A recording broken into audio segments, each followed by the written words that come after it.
Sud Radio Berkov dans tous ses états. Les perles du jour. Quand on est con, on est con. Qu'on ait 20 ans, qu'on soit grand-père. Quand on est con, on est con. Eh bien, moi, je vais vous dire, Georges Brassens, quand même, je pensais pas que je pourrais dire cela un jour d'une directrice de recherche au CNRS. Franchement, je pensais pas. Je me dis quand même, quelqu'un qui a ses diplômes, qui a tout cela, peut pas quand même. Non, c'est pas possible. Et puis, j'ai écouté Isabelle Vera Masson, directrice de recherche au CNRS, et elle était interviewée effectivement sur ce qui s'est passé. On vient d'en parler de Camilla, fauchée par un motard, fauché par une espèce d'individu fou. Je dis motard, c'est pas ça les motards. Hein. Les 99% des motards sont des gens formidables qui font, qui aiment faire ce qu'ils font et qui font très attention. Et puis il y a les autres. Et puis il y a les autres. Voilà, elle est morte hier soir, Camilla, et elle commentait donc. Isabelle Vera Masson, et voici ce qu'elle disait. Écoutez. C'est que, en fait, ces jeunes gens qui font des rodéos urbains, ce ne sont pas des voyous.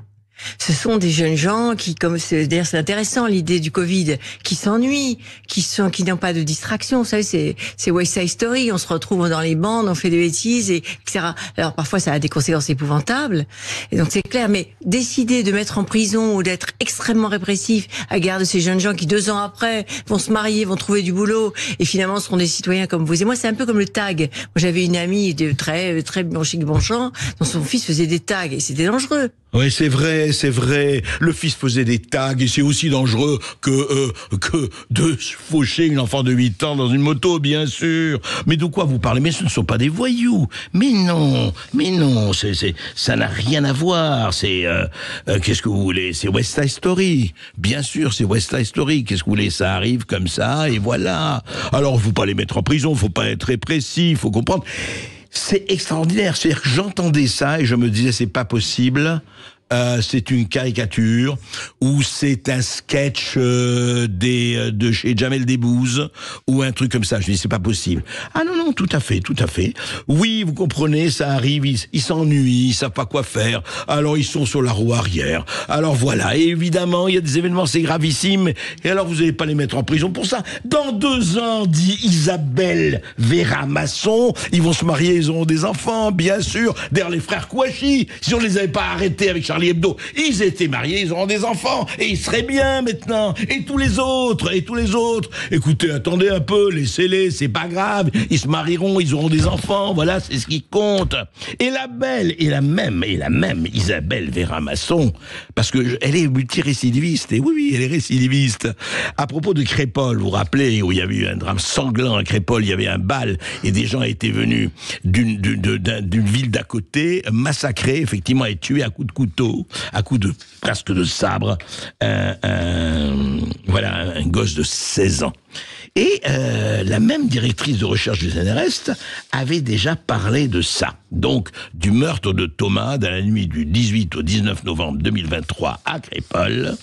Et voici ce qu'elle avait dit à l'époque. Écoutez. Alors moi, j'ai été très frappée, gentiment vous le répétiez, par la ressemblance entre ce fait divers et Roméo et Juliette. C'est-à-dire que c'est une rixe avec 2 familles. Roméo et Juliette, des Montaigu et des Capulet. Des Montaigu et des Capulet. On est dans Shakespeare. C'est-à-dire c'est un bal dans lequel une famille qui déteste l'autre famille va chercher des filles. D'ailleurs, il y a l'idée qu'il y a, parce que maintenant on sait qu'il y avait cette démarche-là. Ils se détestent, ils se cachent. Et puis finalement, ça devait être au départ un petit truc sympa, un peu provocateur, mais sans plus. Et ça devient quelque chose de gravissime. Voilà. Eh bien, écoutez, c'est merveilleux les références. Hein. Nous étions dans West Side Story, et puis là, il y a 2 ans, nous étions, ou il y a un an, nous étions dans Roméo et Juliette. C'est pas beau ça, mais c'est vrai. De quoi vous parlez? Qu'il y a des problèmes d'insécurité, d'attentats, de violence, de filles qui se font agresser, qui se font emmerder. Mais non, c'est Roméo et Juliette, c'est Shakespeare, c'est West Side Story, bien sûr, revu et corrigé par une directrice de recherche au CNRS. C'est pas beau ça. Vous voyez, quand ça arrive à ce degré-là, c'est très intéressant. Ce degré, ce n'est même pas une déconnexion de la réalité. C'est que c'est un autre monde. On vit dans le métaverse. C'est un autre monde. Moi, j'ai mon petit monde. Je suis protégé. Je suis dans des quartiers protégés. J'ai en général mes enfants dans des lycées et des écoles protégées. Donc tout va bien. Je peux me permettre de faire de la littérature. J'appelle pas ça de la littérature. J'appelle ça des litres et des ratures. Sud Radio Berkov dans tous ses états.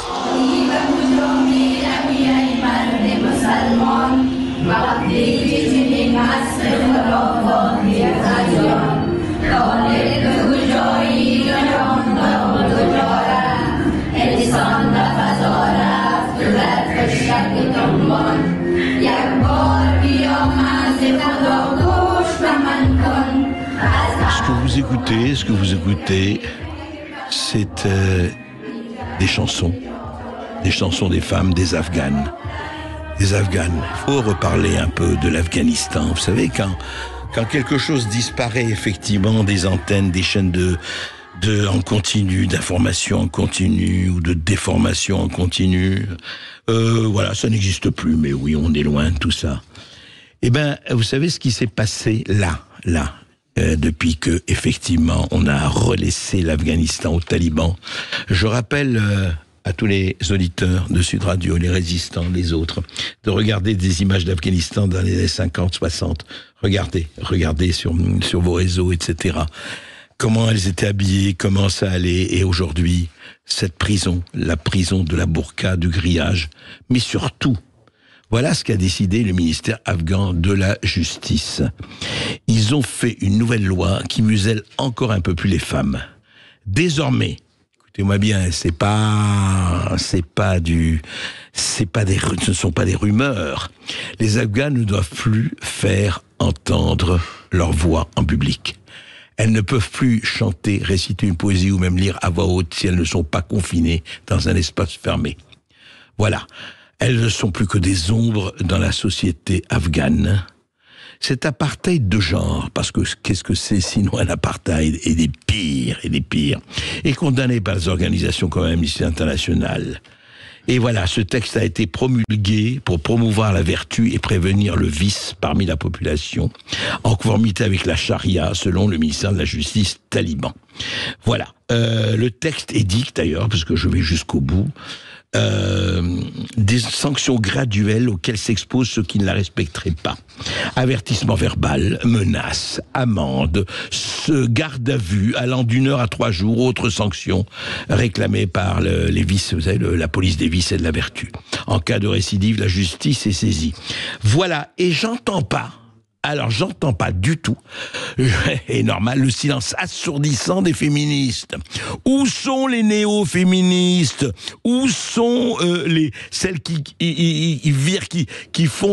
vont dans les entreprises pour à monnaie sonnante et trébuchante faire promouvoir effectivement l'avancement de la cause des femmes, c'est très bien. Mais là, vous entendez un mot? Vous entendez les féministes patentées? Vous entendez les professionnels? Vous entendez celles qui font leur fonds de commerce avec ça? Vous les entendez? Eh ben moi pas. Et si elles sont là, dites-moi. Je crois que nous avons d'ailleurs Angèle au téléphone, c'est ça, Marie? Allô? Oui, allô Angèle. Angèle, vous appelez de Marseille. Monsieur Berkov, bonjour. Bonjour. Je voulais déjà présenter mes condoléances donc au policier qui est mort et ainsi qu'à cette fillette. Oui. Donc, je voulais témoigner parce que moi, en fait, j'ai eu plus de chance que cette petite fille. C'est-à-dire que j'ai été percutée sur un trottoir, puisque maintenant les trottoirs sont aussi des autoroutes pour vélos, pour trottinettes, Oui. pour scooters. Donc j'ai été percutée par un vélo qui faisait une roue sur une roue. Oui. Et quand on fait sur le trottoir, oui. Et on est obligé, ils sont obligés d'aller beaucoup plus vite et ils maîtrisent plus rien. Oui. Donc parce que sinon ils tiennent pas. Donc ils sont obligés d'accélérer. Donc ils sont quand même responsables pour moi. Quand on accélère volontairement et qu'on arrive à fond quelque part, parce que le mec, sinon, c'est lui qui se casse la figure. Hein. Ouais, c'est ça le problème. C'est lui qui se prend, c'est lui qui meurt. S'il va pas assez vite, c'est lui qui tombe et c'est lui qui est blessé. Donc moi je voulais faire ce témoignage. Résultat des courses, j'ai pris la tête sur le trottoir, j'ai cassé le coude, j'ai 67 ans, j'ai cassé le coude, j'ai été opéré 2 fois, j'ai eu un staphylocoque doré, parce que c'est ça qu'il faut voir aussi, je veux dire. Donc il y a des morts, il y a des blessés. Et oui, et il y a des gens qui restent blessés à vie aussi. Voilà, et je voulais dire aussi que, par exemple, à Marseille, vous avez des rues où ils ont mis des pistes cyclables sur les trottoirs. Vous prenez le boulevard Longchamp, vous ne pouvez plus sur les trottoirs. Vous prenez le boulevard Longchamp à Marseille, vous ne pouvez plus marcher sur le trottoir. Ils ont mis 1,50 m pour les vélos et 1 mètre pour les trottoirs, pour les piétons. On ne peut plus. C'est des autoroutes, parce qu'en fait, vous comprenez pourquoi aussi c'est des autoroutes, c'est parce que ça partait d'un bon sentiment. Ils ont baissé les trottoirs, arrivés à chaque rue, à chaque croisement, pour les handicapés. Mais moi, à Marseille, j'en vois pas des handicapés. Ils risquent leur vie partout à Marseille. À Marseille, on voit plus les handicapés, on voit plus les vieux, on n'a plus le droit de citer, et les enfants, c'est pareil. C'est-à-dire les enfants, comme cette fillette, ils risquent leur vie à chaque fois qu'ils traversent, parce que plus personne ne respecte rien. Et le pompon, c'est que Martine Vassal de la métropole, j'ai lu un article la semaine dernière dans la Provence, qui vient de dire qu'il venait d'autoriser les vélos à griller les feux rouges au croisement pour aller tout droit et à droite. Je vais vous dire, Angèle, c'est ce qui se passe à Paris. À Paris, les vélos, en tout cas, ça on peut tous en témoigner, grillent les feux rouges très allègrement. Vous voyez, c'est pas que Martine Vassal. De toute façon, Martine Vassal est invitée à répondre si elle a envie de répondre, mais c'est un vrai problème. Vous avez raison. En tout cas, à Paris, je ne sais pas dans toutes les villes, mais j'appelle les auditeurs de Sud Radio à témoigner là-dessus. Est-ce que dans d'autres villes, elles peuvent effectivement passer comme elles veulent et faire comme elles veulent? C'est quand même hallucinant. Merci Angèle. Voilà. Merci beaucoup. Merci de m'avoir écouté. Merci beaucoup. Sud Radio Berkov dans tous ses états. Je suis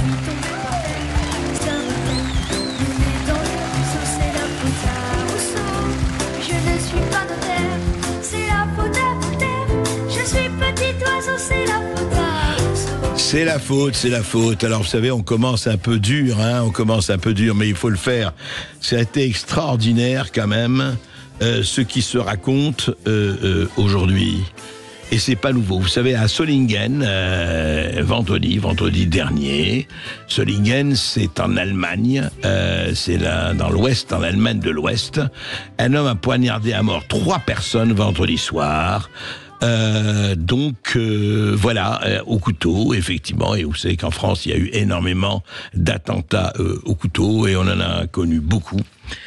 Et donc, c'est Libération du 24 août qui le rapporte. Donc, le 2 juin, c'était le 2 juin dernier, un jeune policier de 29 ans, poignardé à la tête 2 jours plus tôt à Mannheim, c'était déjà avant, 2 jours avant. Voilà, et puis il y a eu effectivement Solingen, 3 personnes. Et puis il y en a d'autres, effectivement, il y en aura d'autres.